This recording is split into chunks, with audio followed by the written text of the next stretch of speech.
Even with everything money could buy, sprawling mansions, rockets, and billion-dollar enterprises, Elon Musk felt an unshakable emptiness within. His state-of-the-art smart home was flawless, yet it never truly felt like a home. His phone buzzed incessantly, day and night, with demands for his time and attention. Something vital was missing from his life, but what could it be? One day, a peculiar email appeared in his inbox, the one thing you can't buy. It led him to a tiny, unmapped town where his famous face went unrecognized. There, a mysterious librarian challenged him to live for a week without his phone, wealth, or renowned name. What Elon discovered in that humble town transformed him forever, revealing that some things in life cannot be purchased, not even by the world's richest man. Elon Musk's footsteps echoed through the grand hall of his mansion as the smart home system detected his presence. "Good evening, Mr. Musk. Shall I adjust the lighting?" asked Zara, his AI home assistant. "Whatever," Elon muttered, indifferent to whether the lights were on or off. The lights dimmed to a soft glow as he wandered from room to room. Each space was impeccable, furnished with the finest pieces money could buy, walls adorned with stunning artwork, and views most people only saw in glossy magazines. But that evening, none of it felt like a home. Pausing at a window overlooking the city, Elon gazed at the tiny lights twinkling below, like fallen stars. Somewhere down there, ordinary families were sharing dinners, laughing, and swapping stories about their day. Here, in his sky-high fortress, Elon stood alone. His phone buzzed again, as it had all day, with notifications from SpaceX, Tesla, and countless other ventures, problems to solve, decisions to make, people awaiting his response. Pulling the phone from his pocket, he glanced at the screen, 23 new messages, 3 missed calls, and 15 emails marked urgent. With a sigh, he slipped it back into his pocket, ignoring them all. "Zara, activate the fountain in the main garden," he said. "Yes, Mr. Musk," the AI replied. Through the window, Elon watched the water in the massive fountain begin to dance and splash. He'd paid a renowned artist over $1 million to design it, but now he couldn't recall the artist's name. He wandered into his trophy room, a space brimming with awards, certificates, and magazine covers featuring his face, Times Person of the Year, a model of the first successful SpaceX rocket launch, the initial Tesla steering prototype encased in glass. These were testaments to his world-changing impact, proof that he mattered. So why did he feel so hollow inside? "Your temperature is 99.1 degrees, slightly elevated. Would you like me to schedule a doctor's visit?" Zara asked abruptly. "No," Elon replied. He wasn't ill, at least not in a way a doctor could fix. He continued his solitary stroll through the mansion, passing rooms he rarely used, a 20-seat theater with no one to watch a film, a kitchen where professional chefs could prepare any dish he desired at any time, a garage filled with cars worth more than most homes. He stopped at a small table in the hallway. Amid the luxurious items sat a simple frame holding an old photograph of his family from his childhood, before the money, before the fame.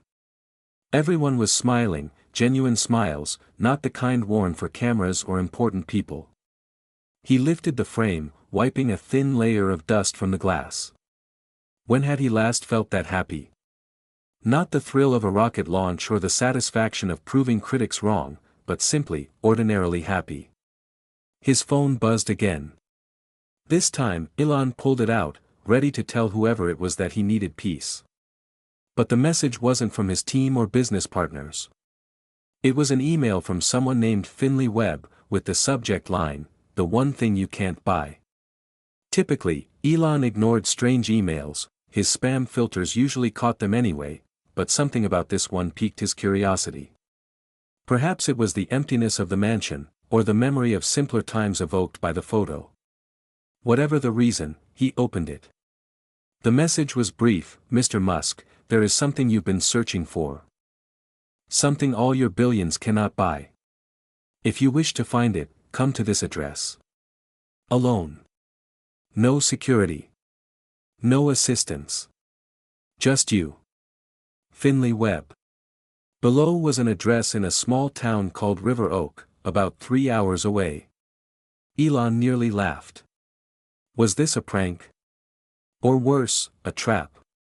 People were always trying to get close to him, reporters digging for secrets, fans seeking a piece of his success, critics hoping to catch him in a misstep. Zara, who is Finley Webb? He asked. I'm sorry, Mr. Musk. I have no information on a Finley Webb in your contacts or any accessible public databases, the AI responded. Elon reread the email, the one thing you can't buy. What could that mean?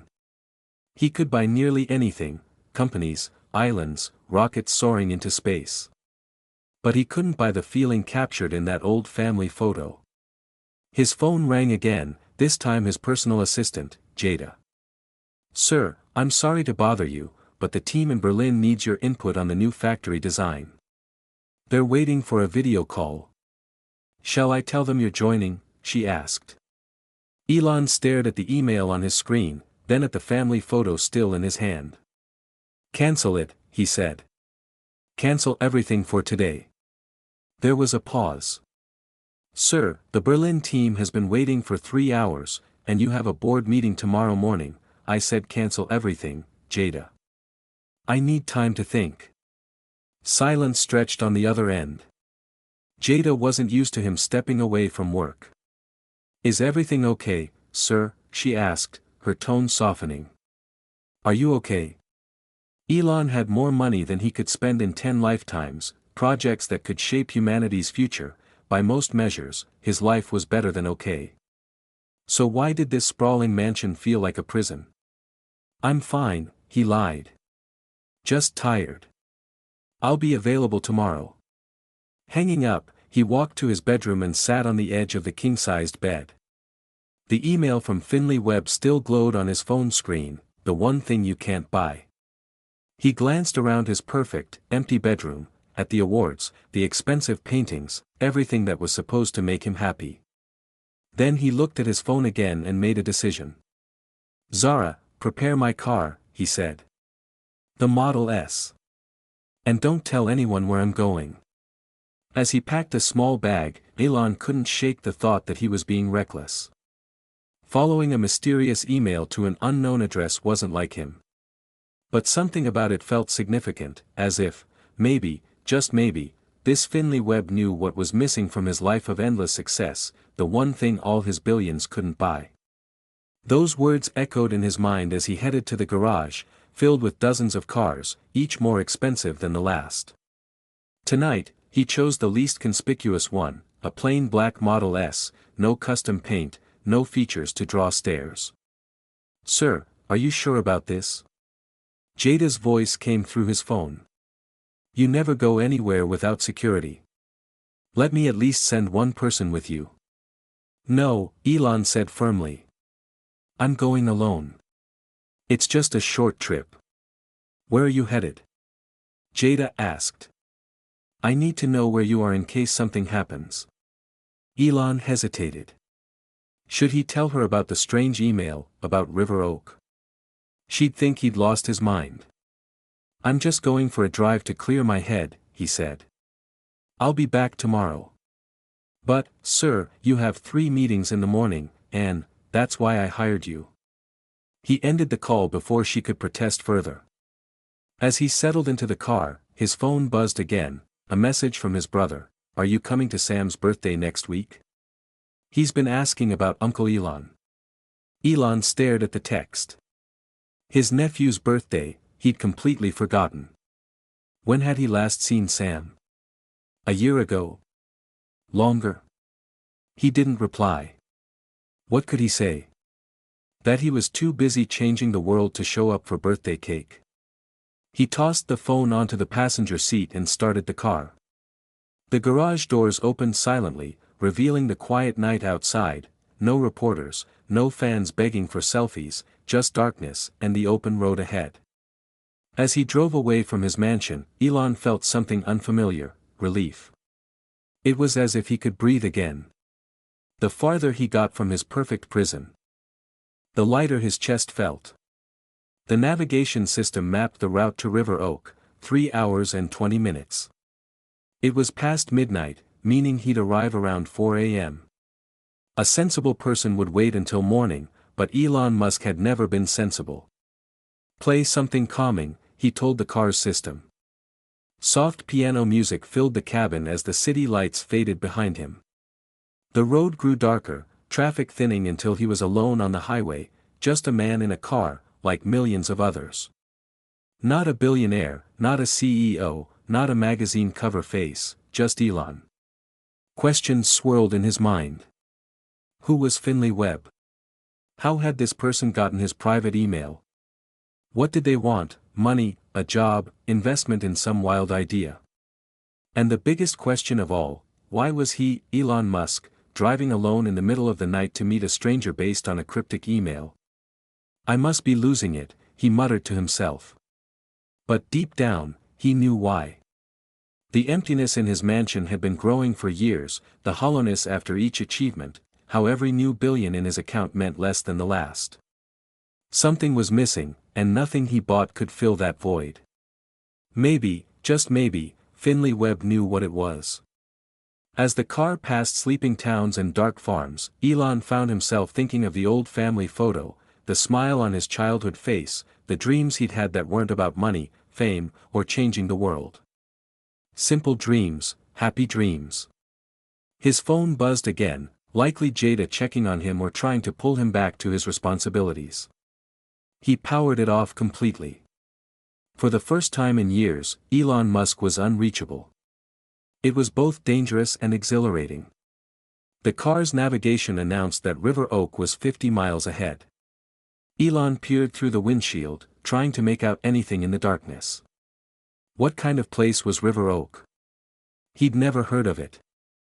The miles passed, the smooth highway giving way to smaller roads.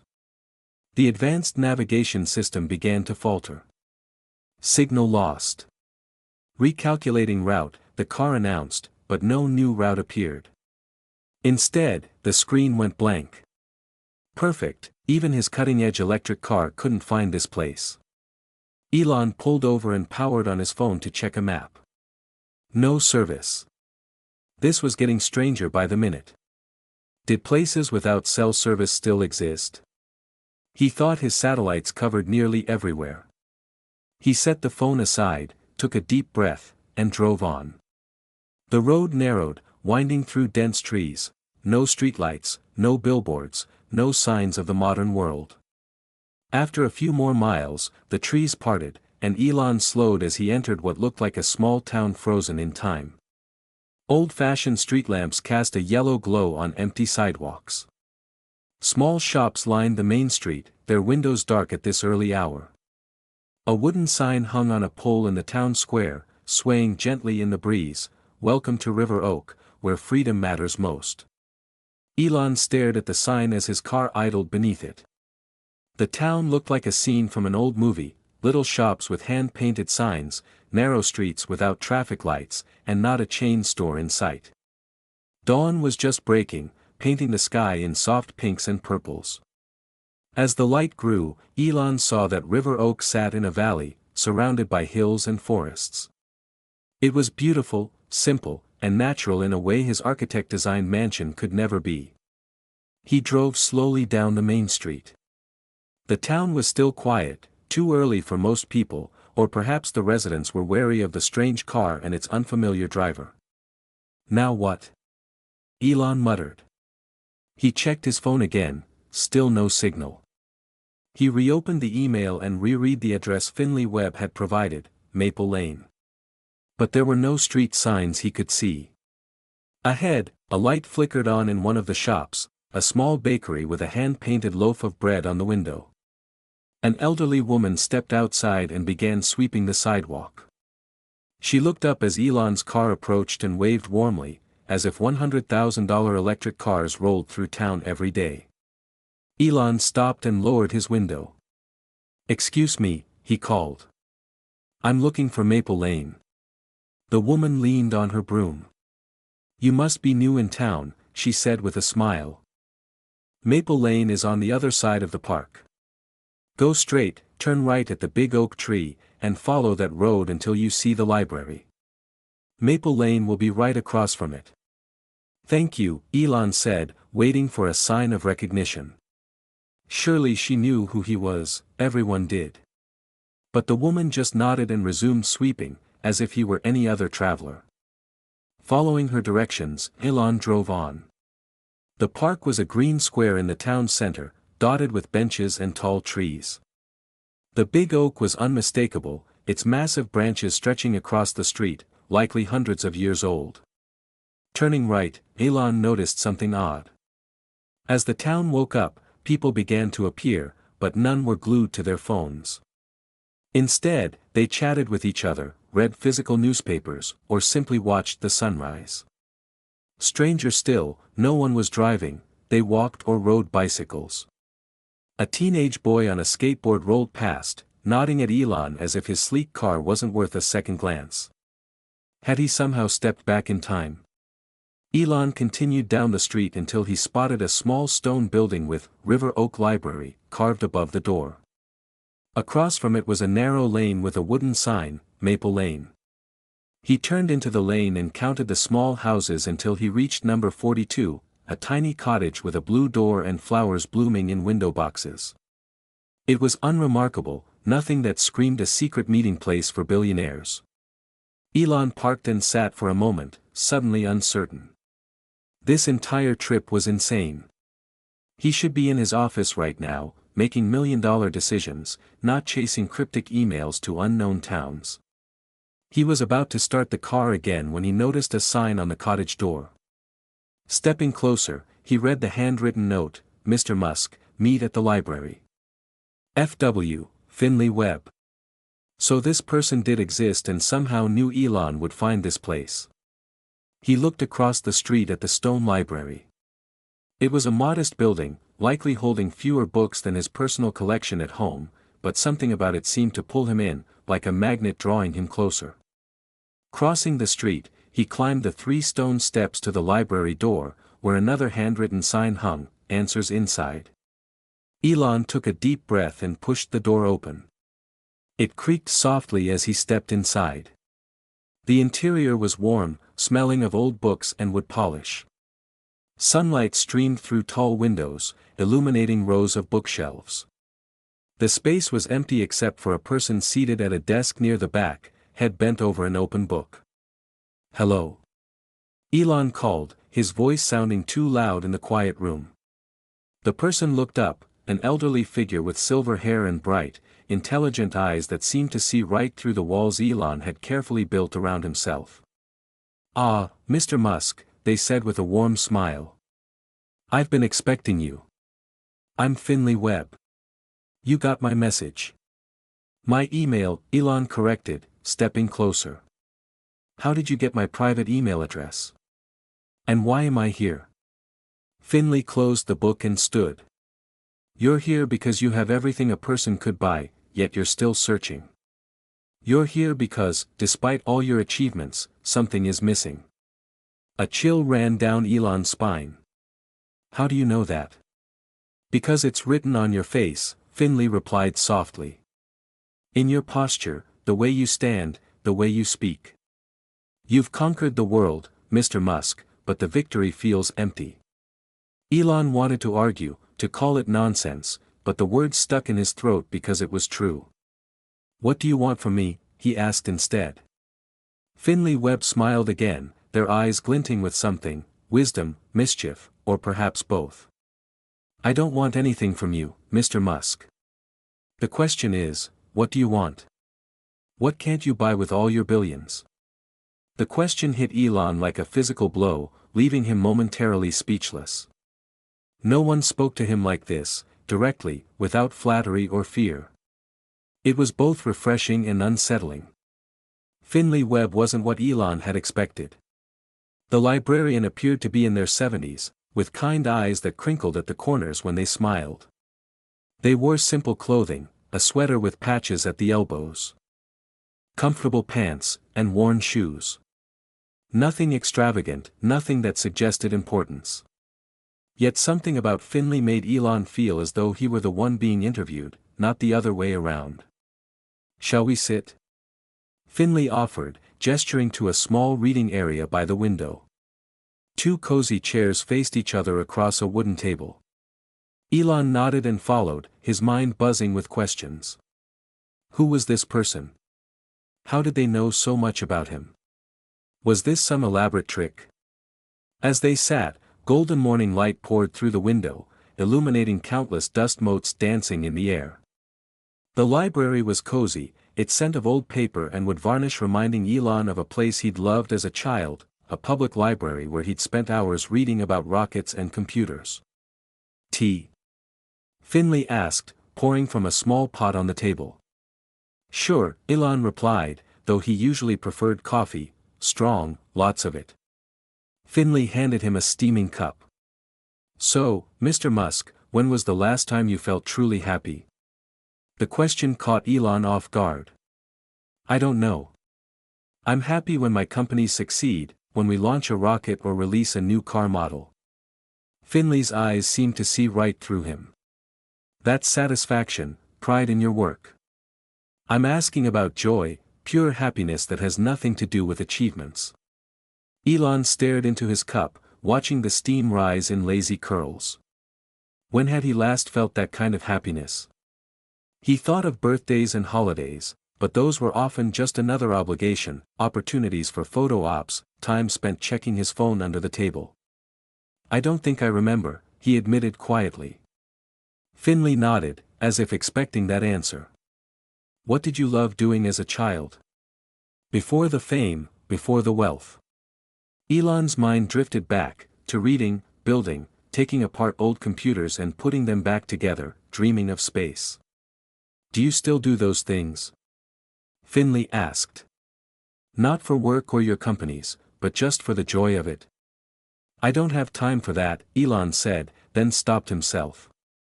It sounded like an excuse, even to his own ears. No, I don't. Finley took a sip of tea and asked another unexpected question. Who matters most to you, Mr. Musk? Again, Elon found himself at a loss. His children, of course, his brother, but when had he last spent a full day with them without checking emails or taking calls? When had he last been fully present? I think that's enough questions, Elon said, setting down his tea. You brought me here for a reason. What is it? Finley smiled gently. I brought you here because you needed to come. Because all your incredible success has left you empty inside. Because you've forgotten what truly matters. And you know what truly matters?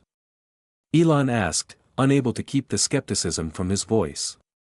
I know what matters to me, Finley replied. I know what matters to the people of River Oak. But what matters most to you? That's something only you can discover.